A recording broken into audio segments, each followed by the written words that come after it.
Hello मेरे प्यारे students, कैसे हो आप लोग? कैसी चल रही है पढ़ाई? आपका हार्दिक स्वागत है हमारे अपने देव फिजिक्स फैमिली में। तो हम पढ़ रहे हैं इलेक्ट्रिक चार्ज एंड फील्ड। और इलेक्ट्रिक चार्ज और फील्ड में क्या पढ़ रहे हैं? फ्लक्स के बारे में। पिछले क्लास भी फ्लक्स पढ़े थे, आज भी फ्लक्स पढ़ेंगे। तो क्या आप रेडी हो, तैयार हो पढ़ने के लिए, फ्लक्स के बारे में जानने के लिए? तन मन सबसे रेडी हो, एकदम कॉन्सेंट्रेट होके पढ़ना है। एकदम इतना कॉन्सेंट्रेट होना है कि रास्ते से या घर में से कोई पास भी हो जाए, तुम्हारे पास से कोई निकल भी जाए तो तुम्हें पता ना चले, इतना खो जाओ इस फिजिक्स रूपी प्यार में, इतना खो जाओ कि दुनिया तुम्हें शून्य दिखे, सक्सेस तुम्हारे चरणों में आकर गिरेगा। ओके, तो हम क्या पढ़ रहे थे? फ्लक्स के बारे में। तो फ्लक्स के बारे में कुछ पॉइंट डिस्कस कर रहे थे। क्या कर रहे थे सर? कि यदि कोई बॉडी है, ठीक है, यदि कोई बॉडी है जिसमें चार्ज है Q1, Q2 और कोई बाहर चार्ज है Q3, ठीक है, तो क्या इस बॉडी में प्रेजेंट चार्ज के कारण नेट फ्लक्स क्या होगा? नेट फ्लक्स, ठीक है, नेट फ्लक्स क्या होगा? ये गॉसियन सरफेस है मान लीजिए, ठीक है, नेट फ्लक्स क्या होगा? तो नेट फ्लक्स बेझिझक आप बोल दो कि sir Q1 Q2 by epsilon not. ये तो बहुत मतलब 2-3 क्लास से हम लोग पढ़ते आ रहे हैं कि कोई चार्ज कोई 3D स्ट्रक्चर में क्या है, अंदर कैद है चार्ज। कौन चार्ज? Q1 और Q2 एक 3D स्ट्रक्चर में। तो नेट फ्लक्स जो होगा दोनों चार्ज का सम बटा epsilon not. Okay sir, okay. तो क्या ये चार्ज इफेक्ट नहीं डालेगा? नहीं सर, इस चार्ज के कारण फ्लक्स नहीं होगा। कोई भी बाहरी चार्ज के कारण फ्लक्स नहीं होगा। लेकिन क्या ये बताइए सर, एक फ्लक्स का फॉर्मूला होता है E.dA, होता है सर? आप जानते हैं सर? हमसे पूछ रहे हो? जानते हैं ये फॉर्मूला होता है। ओके सर, ये बताइए कि मान लीजिए किसी पॉइंट पे, किसी सरफेस, ये जो 3D स्ट्रक्चर है, 3D सरफेस है, इसके किसी भी सरफेस पे इलेक्ट्रिक फील्ड, ये इलेक्ट्रिक फील्ड देखेंगे तो बताइए यहां पे इलेक्ट्रिक फील्ड क्या इसी चार्ज के कारण होगा, इन दोनों चार्ज के कारण, कि तीनों चार्ज के कारण होगा? तो आपको थोड़ा सा मतलब कंफ्यूजन टाइप का लगने लगा। आपको लगेगा सर इसके कारण होगा, केवल दोनों अंदर के कारण होगा, बाहर वाले चार्ज के कारण नहीं होगा। लेकिन आप रॉन्ग हो। इलेक्ट्रिक फील्ड जो होगा इस तीनों चार्ज के कारण होगा। इस Q1 के कारण भी होगा, Q2 के कारण भी होगा, Q3 के कारण भी होगा। ये जो इलेक्ट्रिक फील्ड है, इलेक्ट्रिक फील्ड जो सरफेस से पास हो रहा है, जो सरफेस पास है, सरफेस पर है, वो इलेक्ट्रिक फील्ड, ये इलेक्ट्रिक फील्ड इन तीनों चार्ज के कारण होगा। सुपरपोजिशन प्रिंसिपल, बहुत सारे चार्ज है सिस्टम में, किसी पॉइंट पे इलेक्ट्रिक फील्ड निकालना है तो सारे चार्ज के कारण इलेक्ट्रिक फील्ड निकाल के और उसका क्या कर देंगे? वेक्टर सम निकाल देंगे, रिजल्टेंट निकाल लेंगे वेक्टर सम द्वारा। तो इलेक्ट्रिक फील्ड जो है, ऐसा थोड़ी ना कहेंगे कि ई चार्ज जमा के कारण यहां पे इलेक्ट्रिक फील्ड नहीं होगा। ई चार्ज है, चार्ज से ये डिस्टेंस है, तो इलेक्ट्रिक फील्ड कुछ ना कुछ तो होगा इस सरफेस पे। तो इसको इग्नोर कैसे कर सकते हैं सर? इसको इग्नोर नहीं कर सकते हैं। तो इस चार्ज के कारण भी यहां इलेक्ट्रिक फील्ड होगा, इस चार्ज के कारण भी इलेक्ट्रिक फील्ड होगा। मान लीजिए ये जो इलेक्ट्रिक फील्ड होगा इस चार्ज के कारण भी होगा, इस चार्ज के कारण भी होगा, तीनों चार्ज के कारण होगा। ये जो इलेक्ट्रिक फील्ड है वो net electric, resultant electric field है, resultant electric field due to due to inside outside charge. ये जो इलेक्ट्रिक फील्ड होगा ये सारे चार्ज के कारण होगा, इनसाइड में भी जो है आउटसाइड में। आप सोचो ना सर, चार्ज है तो किसी पॉइंट पे इलेक्ट्रिक फील्ड निकालना है तो ऐसा थोड़ी ना होगा इसको घेर दिए तो केवल इसी के कारण होगा, ऐसा कैद कर दिए इन दोनों चार्ज के कारण तो इसी के कारण, ऐसा तो नहीं होगा। इसके कारण भी इलेक्ट्रिक फील्ड यहाँ पे एग्जिस्ट करेगा। मतलब ये जो इलेक्ट्रिक फील्ड हम निकाल रहे हैं, यहाँ पे जो इलेक्ट्रिक फील्ड देख रहे हैं, जो फ्लक्स निकालने के लिए ई डॉट डी ए निकालेंगे, ई इलेक्ट्रिक फील्ड, वो केवल इसी चार्ज के कारण नहीं होगा। ऐसा नहीं है कि ये जो फ्लक्स होता है ये Q1 और Q2 के कारण होगा, मतलब इलेक्ट्रिक फील्ड भी केवल Q1 और Q2 के कारण होगा, नहीं। ये जो इलेक्ट्रिक फील्ड है, ये वाला इलेक्ट्रिक फील्ड जो फ्लक्स निकालने के लिए यूज कर रहे हैं, सरफेस पे जो इलेक्ट्रिक फील्ड है वो केवल Q1 और Q2 के कारण नहीं होगा, Q1, Q2 और Q3 सबके कारण होगा और वो रिजल्टेंट इलेक्ट्रिक फील्ड होगा। दिमाग में बैठा लीजिए, क्योंकि इलेक्ट्रिक फील्ड किसी भी चार्ज के साथ भेदभाव नहीं करेगा कि तुम अंदर हो तो तुम्हारे साथ होंगे, तुम बाहर हो तो तुम्हारे साथ नहीं होंगे। इलेक्ट्रिक फील्ड सारे चार्ज के कारण होगा। तो ये जो इलेक्ट्रिक फील्ड है वो रिजल्टेंट इलेक्ट्रिक फील्ड है ड्यू टू इनसाइड और आउटसाइड चार्ज। दिमाग में बैठा लो ये कंसेप्ट। सर ठीक है, ये एक हुआ, ठीक है। दूसरा, मान लीजिए कोई ये सरफेस है, यहां पे Q चार्ज है, ठीक है, यहां पे क्या है, Q चार्ज है। अब ये बताइए इस Q चार्ज के कारण इस क्लोज सरफेस में, 3D सरफेस में, क्लोज सरफेस 3D सरफेस में, गॉसियन सरफेस में क्या फ्लक्स कितना होगा, फ्लक्स कितना होगा? तो आप बेझिझक बोल दोगे कि सर इसके अंदर चार्ज दिख रहा है, इधर से देख रहे हैं, अरे इधर से कहां दिख रहा है सर, चार्ज तो कहीं दिख ही नहीं रहा है। तो चार्ज नहीं दिख रहा है इसके अंदर, मतलब चार्ज है 0 बाई एप्सिलॉन नॉट, मतलब फ्लक्स है 0। वाह, लेकिन क्या ये जो चार्ज है, इस चार्ज के कारण इलेक्ट्रिक फील्ड नहीं निकल रहा होगा? जहां चार्ज है वहां से तो इलेक्ट्रिक फील्ड निकलेगा।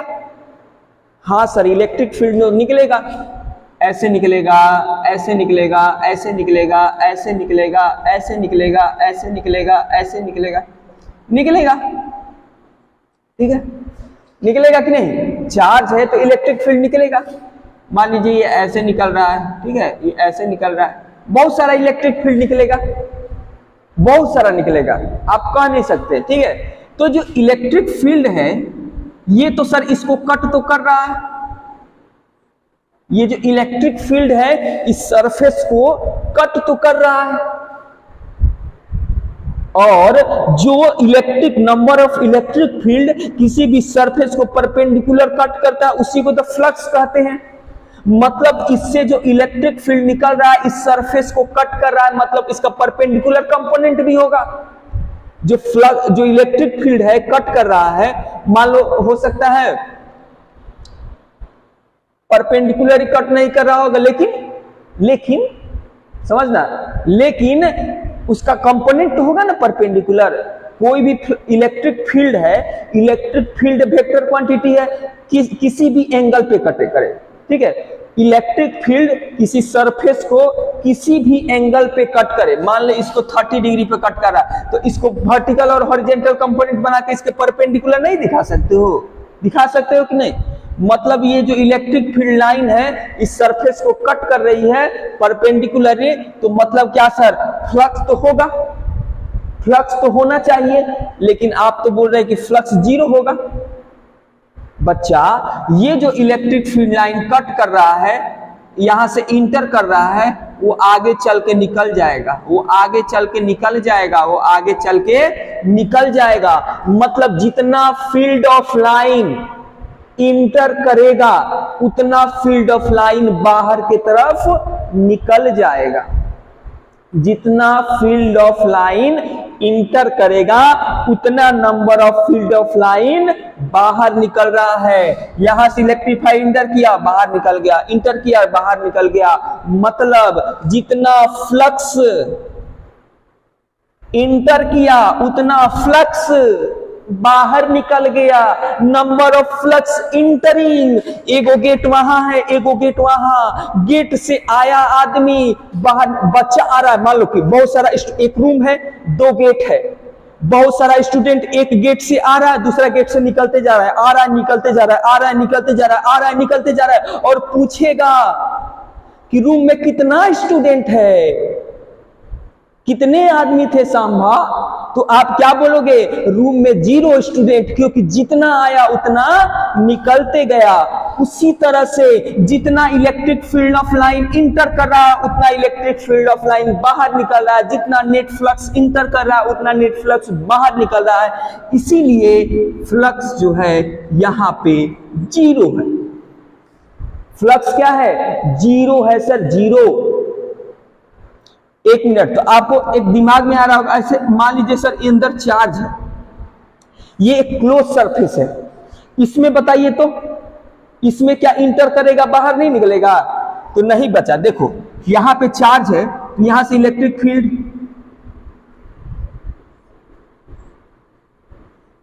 इसमें देखो इलेक्ट्रिक फील्ड लाइन सरफेस से केवल बाहर निकल रहा है, बाहर निकल रहा है, बाहर निकल रहा है, बाहर निकल रहा है, बाहर निकल रहा है, बाहर निकल रहा है, केवल बाहर निकल रहा है, केवल बाहर निकल रहा है।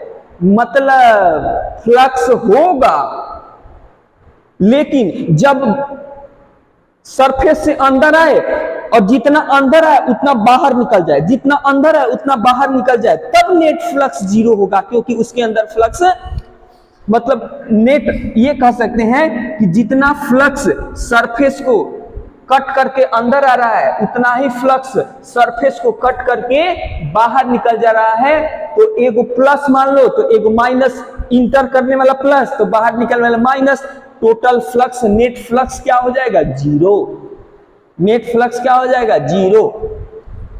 ऐसे भी आप देख सकते हो, एक और तरीका से मैं समझा सकता हूं उसको, कि मान लीजिए यहां से इलेक्ट्रिक फील्ड लाइन इंटर किया, इंटर किया ना, इलेक्ट्रिक फील्ड लाइन इंटर किया, इलेक्ट्रिक फील्ड लाइन का डायरेक्शन देखिए किधर है?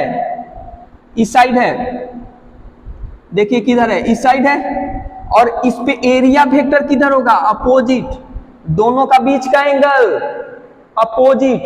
तो मान लो यदि ये जो फ्लक्स है माइनस ई डॉट ए बनेगा, माइनस बनेगा ना, cos 180 degree, cos 180 degree minus, समझना। देखो ये कोई मतलब मैं समझा रहा हूं आपको, ये फील करा रहा हूं, और कोई मेरा मकसद नहीं, आपको फील करा देना है कि देखो बच्चा ये हो रहा है। और ये क्वेश्चन 2023 का नीट में पूछा जा चुका है।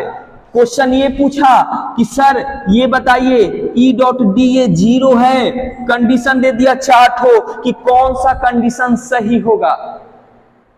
ये पूछा हुआ है क्वेश्चन सर 2023 में नीट में। तो मैं ऐसे कुछ नहीं बता रहा हूं, मैं आपको कंसेप्ट को फील कराना चाहता हूं, ताकि आप एग्जाम में बैठो तो आपको कोई भी मतलब थोड़ा भी कंफ्यूजन न रह जाए। देखिए, तो मान लीजिए यहां पे इलेक्ट्रिक फील्ड इंटर कर रहा है, इधर डायरेक्शन किधर है? इधर, ठीक है, डायरेक्शन किधर है? इधर। एक मिनट, डायरेक्शन इलेक्ट्रिक फील्ड का इधर, यहां पे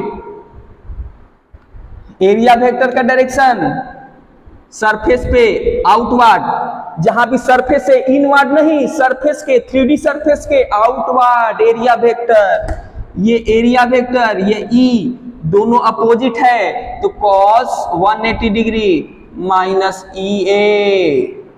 यस सर, वही लाइन इलेक्ट्रिक फील्ड यहां पे यही ना है, यही इलेक्ट्रिक फील्ड लाइन ई। एरिया वेक्टर भी सेम डायरेक्शन में, एरिया वेक्टर भी सेम डायरेक्शन में, ए दोनों का एंगल 0, तो ई ए कॉस 0, तो क्या हो जाएगा? ई ए।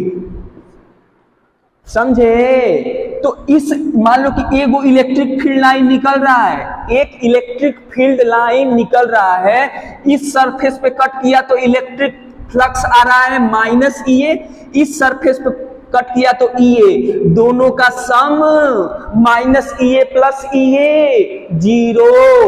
उसी तरह दूसरा, उसी तरह तीसरा, सारा 0 बन जाएगा, सब 0 बन जाएगा, नेट 0। फील हुआ कि जितना फ्लक्स इंटर किया उतना फ्लक्स बाहर निकल गया। मान लो इंटर करने वाला को निगेटिव ले लो, बाहर निकल वाला को पॉजिटिव, दोनों का सम 0। या इस तरह से समझो, आपको समझना पड़ेगा, क्योंकि जब तक नहीं समझोगे तब तक मैं छोड़ने वाला नहीं हूं। यदि ये सारा चीज आपको समझ में आ गया तो वीडियो को ज्यादा से ज्यादा लोगों तक प्रमोट करिए, ज्यादा से ज्यादा लोगों तक पहुंचाइए, ताकि ज्यादा से ज्यादा इस अच्छी पढ़ाई का, फ्री पढ़ाई का सुविधा ले सके। ठीक है, ओके। तो इसी के साथ मैं इस वीडियो को यही पे रोकता हूं। नेक्स्ट क्लास में कुछ और भी मजेदार चीज लेकर आऊंगा। आई थिंक इसमें आपको कोई प्रॉब्लम नहीं होगा। यदि प्रॉब्लम है तो कमेंट सेक्शन में जरूर लिखा कीजिए और अपना प्रॉब्लम बताइए, ताकि मैं उसका सॉल्यूशन आपको दे सकूं। जय हिंद, जय भारत।